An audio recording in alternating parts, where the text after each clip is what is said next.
આછોદ ગામે રેલવેના ચાલતા માટી કામ ઉપર ખાણ ખનીજ વિભાગનો દરોડો, 9 ડમ્પર સહિત 2 હિટાચી મશીન કબજે કરી 3 કરોડનો મુદ્દામાલ જપ્ત કર્યો।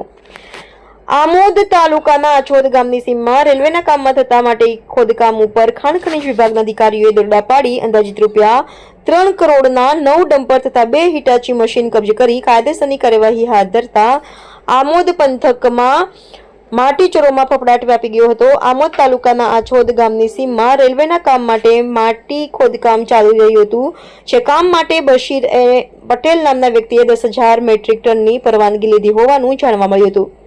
ત્યારે 25મી માર્ચ સાંજના સમયે ભરૂચ ખાણ ખનીજ વિભાગના અધિકારીઓએ માટી ખોદકામ થઈ રહેલ સ્થળ ઉપર છાપો મારતા પરવાનગી કરતા વધુ માત્રામાં માટી ખનન થયું હોવાનું તેઓને ધ્યાન આવતા સ્થળ ઉપરથી 9 ડમ્પર તથા 2 હિટાચી મશીન અંદાજિત કિંમત રૂપિયા 3 કરોડનો મુદ્દામાલ કબજે કરી।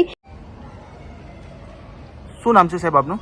મારું નામ પરેશ સોલંકી, રોયલ્ટી ઇન્સ્પેક્ટર, ખાણ ખનીજ વિભાગ ભરૂચથી છું। આજ રોજ આછોદ ગામે જંબુસર તાલુકામાં એક તપાસ અર્થે આવેલા, જેમાં એક પરમિટ આપેલી, એમાં ખાણકામ કરતાં વધારે ખાણકામ જણાયું, જેથી પ્રાથમિક તપાસ અર્થે અહીંયા 9 ડમ્પરો ખાલી હાલતમાં તથા ખાણકામ વિસ્તારમાં 2 એક્સકેવેટર મશીન જણાઈ આવેલ, જેથી એને સીઝ કરવામાં આવેલ અને 9 ડમ્પરો અહીંયા પોલીસ સ્ટેશન ખાતે, આમોદ પોલીસ સ્ટેશન ખાતે મૂકવામાં આવેલ છે અને આગળની કાર્યવાહી ચાલુમાં છે। સાહેબ, આ જે જગ્યા છે એની ઉપર પહેલા કોઈ ખાણ ખનીજની પરમિશન હતી? હા, એક ક્વોરી પરમિટ આપેલી હતી 10,000 મેટ્રિક ટનની।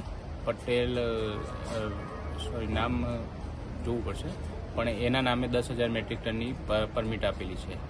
તો હાલ શું થયું ત્યાં આગળ એના આગળ? એ જે પ્રાથમિક તપાસમાં 10,000 મેટ્રિક ટનની જે પરમિટ છે એનાથી વધારે થોડું ખાણકામ જણાઈ આવેલ છે પ્રાથમિક તપાસમાં, જેથી પ્રાથમિક તપાસમાં સીઝ કરવામાં આવેલ છે મશીન।